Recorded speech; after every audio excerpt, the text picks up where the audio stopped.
at these last-minute Biden pardons, the big ones, Biden siblings, Fauci, January 6th committee. That's right. Most of the big ones have the same very neat signature. We would expect that probably to be the auto pen. There is one that looks different. It looks authentic. In fact, if you look at the last name, it almost looks like the president was having a hard time spelling his last name there. Is this White House of the opinion that the only pardon that would count is one that the president signed himself? It's very interesting. Very interesting props. If you want to bring them to my office later so I can take a closer look, I would like to do that.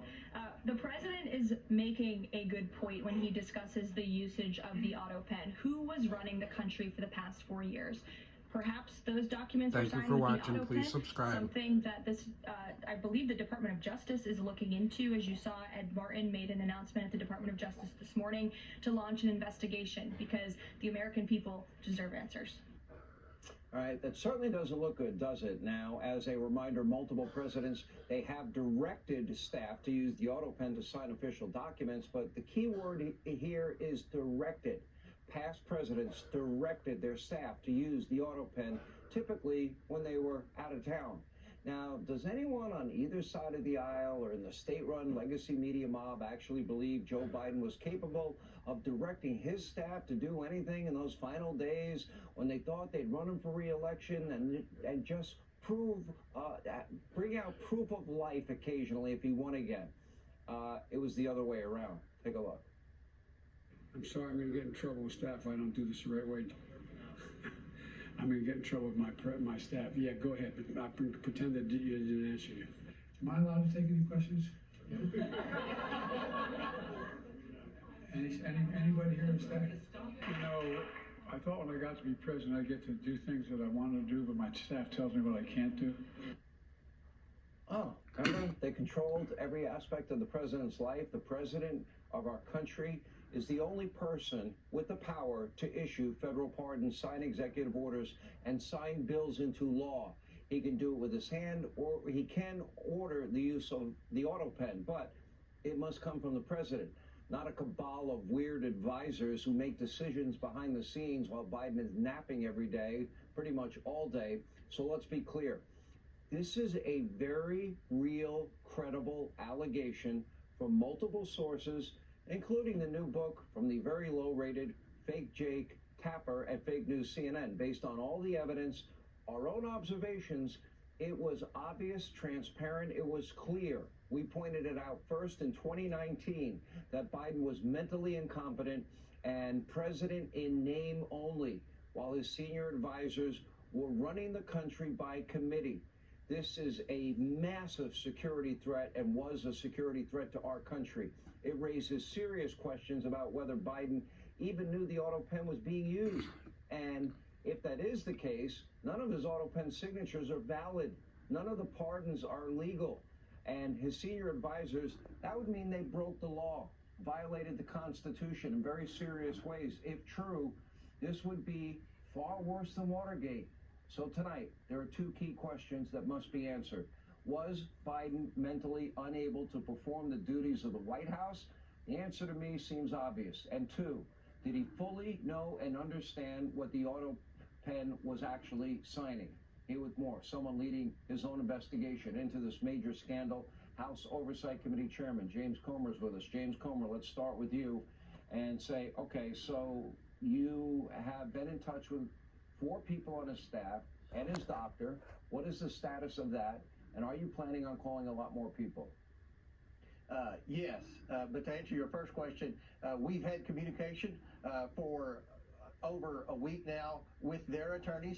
We notified the 4 staffers and Dr. O'Connor 10 days ago. We've made rapid progress in 10 days. You have to give them an opportunity to come in voluntarily. You have to give them an opportunity to hire an attorney, or in other words, due process.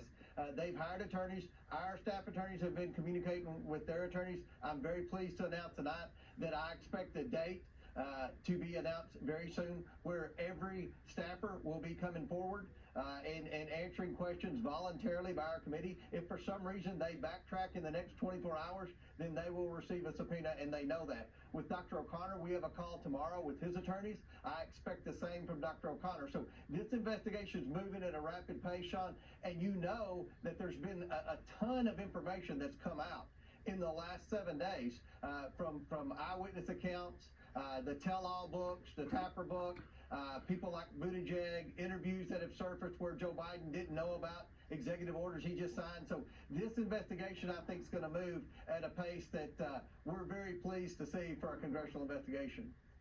You said on this program that these people are lawyered up at this particular time. Have you had conversations with their lawyers? Will these people be under oath for these transcriptions? Yes, if they come in voluntarily, they will have to sit down for interviews. The way a congressional transcribed interview goes, the majority party, which of course is the Republicans, will have an hour to ask questions. Every member on the House Oversight Committee who wants to participate in that will participate in that, along with our attorneys, and the Democrats get an hour. We'll rotate back and forth until we ask all the questions. These are very substantive. If you lie to Congress, that's a felony. If they had come in with a subpoena, then that'll be a deposition, which is a little more formal. But either way, if they say something that's not true, that's a felony, and they will be referred criminally to Pam Bondi at the Department of Justice. They know that. That's why they've hired, it looks to me like pretty big time attorneys to come in. And now I can say tonight on your show, Sean, that we're moving on to the next batch of people that we've identified that would have some responsibility of the auto pen. The amount of information that's coming in is very rapid, and with this investigation versus the last Biden influence peddling investigation, we haven't thus far faced a weaponized left-wing media, because I think the left-wing media knows that this was a cover-up, and I think there's a little bit of curiosity now as to who was actually running the country.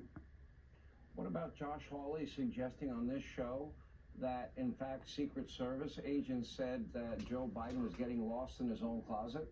Is that going to be investigated? Will those Absolutely. Secret Service agents be asked?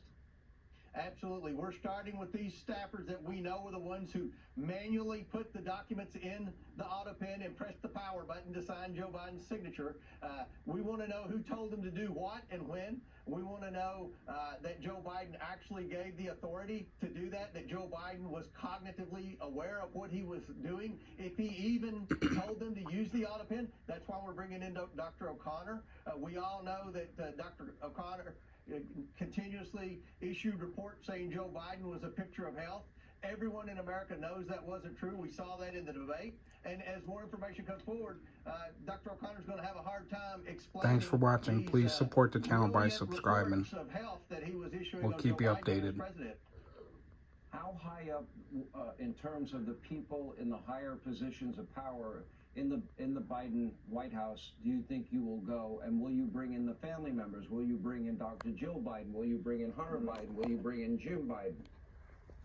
If they're implicated as to having any part in the decision-making process of using the auto pen, then yes, they will be brought in. I can tell you with confidence, people like Ron Klain will be asked to come in before our committee. We're moving at a rapid pace.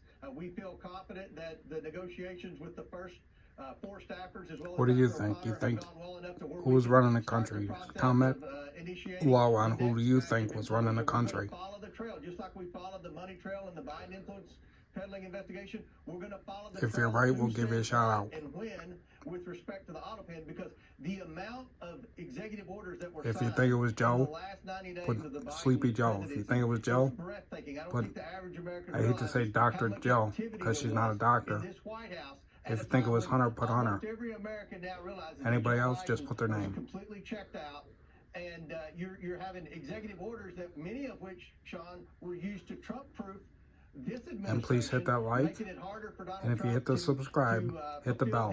his, You'll get notified when I commitment to upload fulfill new. his agenda, because he's I upload all new having news. to fight in court against all these executive orders that were signed by the auto pen. So this should be an investigation I think every American is going to be interested in. And this time, I think that everyone in America is going to step back and allow the Oversight Committee to be able to ask these questions, because everybody wants to know the answers. They know something bad was going on in the White House. They just don't know who was actually calling the shots.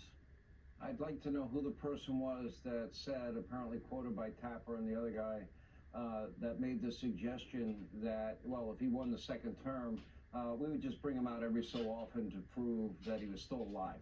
You know, proof of life. That's chilling. Anyway, Chairman Comer, we appreciate your time. We're going to follow this story closely. Thank you for watching. It's probably Subscribe. the biggest presidential and White House scandal in our lifetime and in history. Also tonight, the Bye now. Democratic Party